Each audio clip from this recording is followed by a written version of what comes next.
जो है यूपीपीएससी आ रहा है 21 एग्जाम 2021 प्रीलिम्स और मेंस पीएस से पेपर हम डिस्कस कर रहे हैं और एंशिएंट का पोर्शन चल रहा है। ये लास्ट पेपर है एंशिएंट का। इससे पहले 2010 से लेकर के हम लोगों ने पूरा डिस्कस किया है और क्वेश्चन डिस्कस करते हैं। क्वेश्चन से ज़्यादा उस क्वेश्चन से क्या कि कौन सा टॉपिक निकल रहा है, उस क्वेश्चन से टॉपिक कौन सा निकल रहा है, उस टॉपिक को डिटेल में डिस्कस करते हैं ताकि अगर फ्यूचर में कोई भी सवाल यूपीएससी आरओ एआरओ के लिए आए या अपर पीसीएस के लिए आए प्रीलिम्स में तो हो जाए आसानी से। ठीक है, तो इसमें पूछा गया निम्नलिखित में किस राजा को प्रत्यक्ष रूप से चुना गया। ठीक है, जनता द्वारा चुना गया, प्रत्यक्ष रूप से जनता द्वारा चुना गया। तो कौन कौन रूलर थे, कौन से शासक थे? गोपाल तो नंदीवर्मन ये आंसर था। 4 ऑप्शन दे रखा था, उसमें 2 बताना था। ठीक है, मतलब 1 2 है या 2 3 इस तरह से। तो गोपाल नंदीवर्मन आंसर है। अब हम लोग गोपाल बदलता है कि पाल वंश, एक पाल वंश है बंगाल बिहार में, उसको पढ़ना जरूरी हो जाता है। तो इस राजा से निकल के आता है एक टॉपिक, रिवर्स इंजीनियरिंग बोलते हैं इसको। जो भी टॉपिक है, जो भी क्वेश्चन आया उससे हम लोग बैकवर्ड चलते हैं कि टॉपिक क्या है, वो टॉपिक को डिटेल में पढ़ते हैं ताकि पॉसिबिलिटी बढ़ जाए एग्जाम में आने की। क्योंकि अंधी पढ़ाई नहीं होती, कुछ भी पढ़ रहे हैं आपको सिलेबस के अकॉर्डिंग और प्रीवियस पेपर के अकॉर्डिंग ही पढ़ना होता है। तो पाल वंश के संस्थापक थे। पहली बात एरिया है, पाल वंश के संस्थापक है गोपाल संस्थापक है और ये 7वीं शताब्दी 8वीं शताब्दी से लेकर 11वीं शताब्दी तक के बीच का ये पीरियड है। ठीक है, पाला वंश। अब पाला वंश जहाँ जिस टाइम है उसी टाइम राष्ट्रकूटा भी है। ठीक है, गुर्जर प्रतिहारा भी है, क्योंकि इनके बीच में त्रिपक्षीय संघर्ष भी हुआ है। तो गोपाला का जो ये इन्होंने जो अपना सत्ता चलाई वो बंगाल और बिहार के क्षेत्र में चलाई, और बिहार के क्षेत्र में चलाई। ठीक, 8 से 11वीं शताब्दी तक तो गोपाला ने पाल वंश को स्थापित किया और ये इसी टाइम में बुद्धिज्म अपने पीक पे था, जैनिज्म अपने पीक पे था। इन लोगों ने महायाना बुद्धिज्म को अडॉप्ट किया।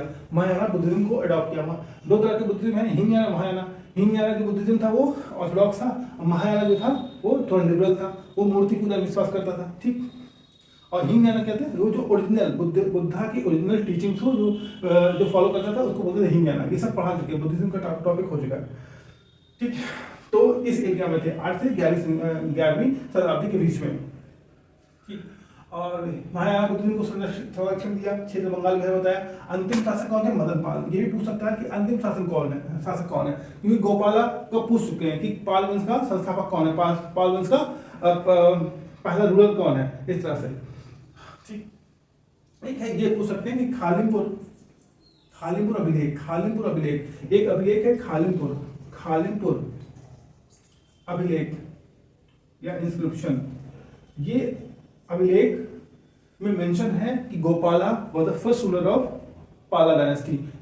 ठीक है, तो ये भी पूछ सकते हैं कि खालिमपुर अभिलेख किस वंश से संबंधित है या फिर कि खालिमपुर अभिलेख में किस राजा का उल्लेख मिलता है, किस पाल शासक का उल्लेख मिलता है। तो ये क्वेश्चन इंपॉर्टेंट बन जाता है। जो आ चुका है वो थोड़ा सा इजी हो जाता है, क्योंकि अगर 1 2 बार रिवीजन 3 बार रिवीजन हो गया तो वो आसानी से हो जाएगा। जो नए सवाल बन रहे हैं वो थोड़ा टिपिकल हो जाता है।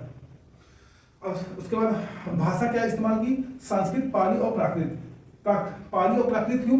क्योंकि पाली भाषा याद करिए बुद्धा ने अपनी जो जितनी भी जो टीचिंग्स बताई हैं वो पाली में बताई हैं। ठीक है, और प्राकृत किसने यूज किया? जैनिज्म ने यूज किया। और पाला वंश में जैनिज्म, बुद्धिज्म, हिंदुइज्म तीनों का महत्व दिया गया, लेकिन संरक्षण किसको दिया?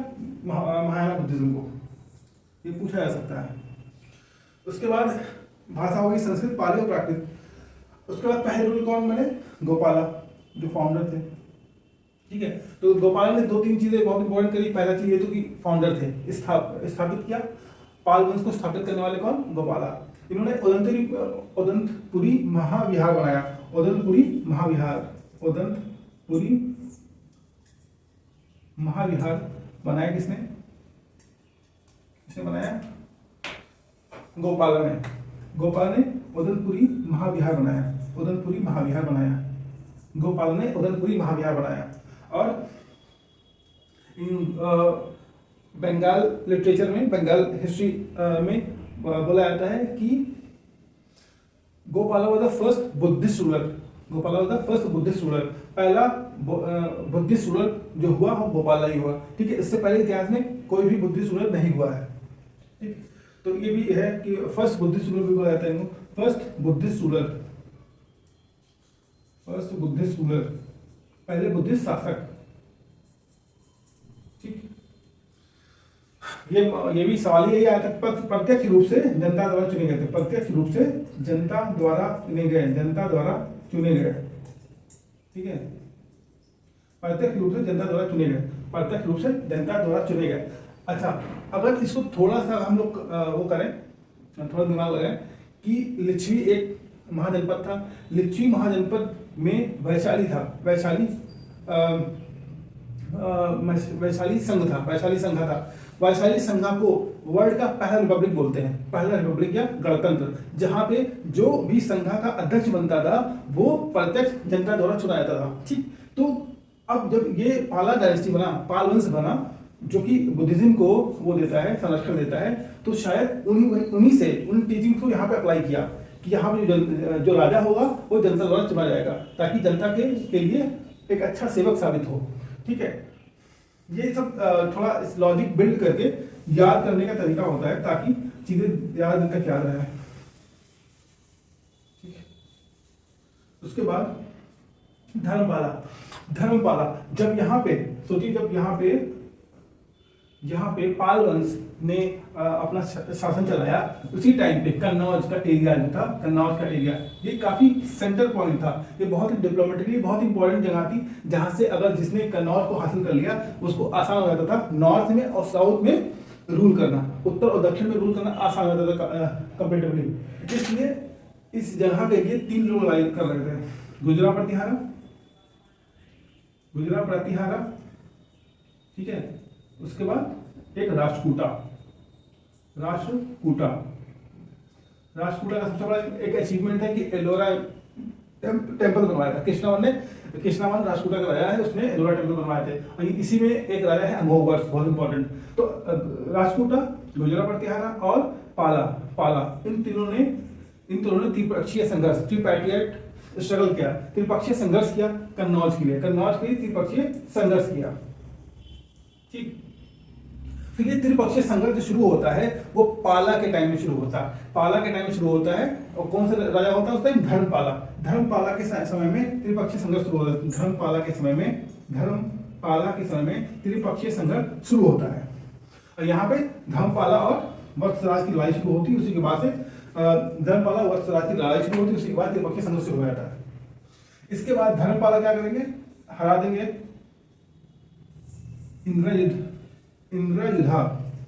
इंद्रयुधा वहां के राजा होते हैं, किंग ऑफ कन्नौज।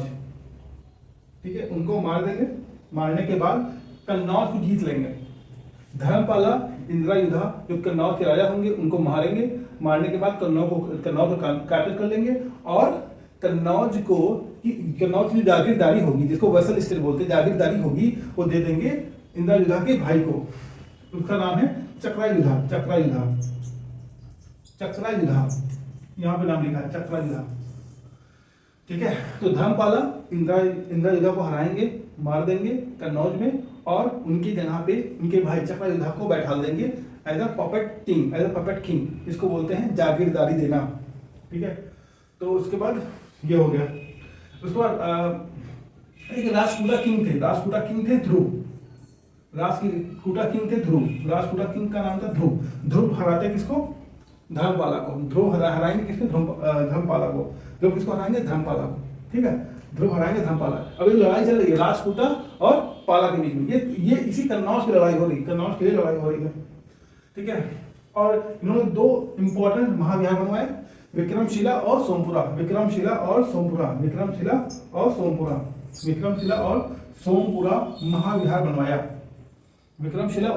महाविहार बनवाया। किसने बनवाया? धर्मपाला बनवाया। इसके बाद नेक्स्ट जो किंग आते हैं 3rd नंबर पे, वो देवपाला है। ठीक है, देवपाला ने सबसे बड़ा अचीवमेंट की राष्ट्रकूटा के अमोघवर्ष को हराया। अमोघवर्ष जो है बहुत ही प्रतापी शासक अमोघवर्षा, उसको किसने हराया? उसको हराया किसने? देवपाला ने। तो शुरू से ही पाला जो वंश था वो हावी था, ठीक है, डोमिनेंट था। इन तीनों में जो त्रिपक्षीय संघर्ष हो रहा है उसमें पाला हमेशा से डोमिनेंट रहा, ठीक है, डोमिनेंट रहा।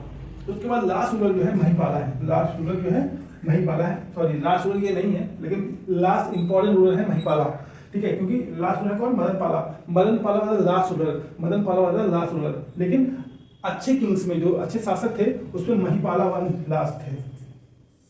और एक सवाल बहुत अच्छा बन सकता है कि हुआ द सेकंड फाउंडर ऑफ पाला एम्पायर, पाला एम्पायर का, पाला वंश का दूसरा संस्थापक किसे बोला जाता है, दूसरा संस्थापक किसे बोला जाता है, तो ये महिपाला वन को ही। जब देवपाला के मरने के बाद पाल वंश की जो शक्ति होती बहुत क्षीण हो जाती है, बहुत कमजोर हो जाती है पाला, तो उसको रिवाइव किया किसने, महिपाला ने रिवाइव किया। अब इसको सीक्वेंस बना के याद करना जरूरी, क्योंकि क्रोनोलॉजी से सवाल आता ही आता है, कम से कम 4 से 5 सवाल क्रोनोलॉजी के आता है। कालक्रम अनुसार लगाइए तो 4-5 आ दे देगा तो दिक्कत हो जाएगी। तो गॉड गिनी हमारा ट्रिक बनाने की कोशिश करिए, अगर यही याद कर लो तो ठीक है। तो बाकी जी हो मतलब गोपाला, डी फॉर धर्मपाला, फिर देवपाला, फिर महिपाला, ठीक है। और ये राजपाला है लास्ट वाला, राजपाला, आर फॉर राजपाला। तो ये हो गया पाला वंश। एक राजा के बारे में आया था यशोवर्मन, यशोवर्मन राजा के बारे में ऑप्शन था, निम्नलिखित में किस राजा को प्रत्यक्ष रूप चुना गया, उसमें एक ऑप्शन था यशोवर्मन का। तो यशोवर्मन के बारे में थोड़ा सा पढ़ना जरूरी है, ठीक है। बाकी जितने भी राजा थे उसके बारे में हम पढ़ा चुके हैं, पल्लव वंश भी पढ़ा चुके और गोपाल पढ़ा दिया, मतलब पाल वंश भी पढ़ा दिया।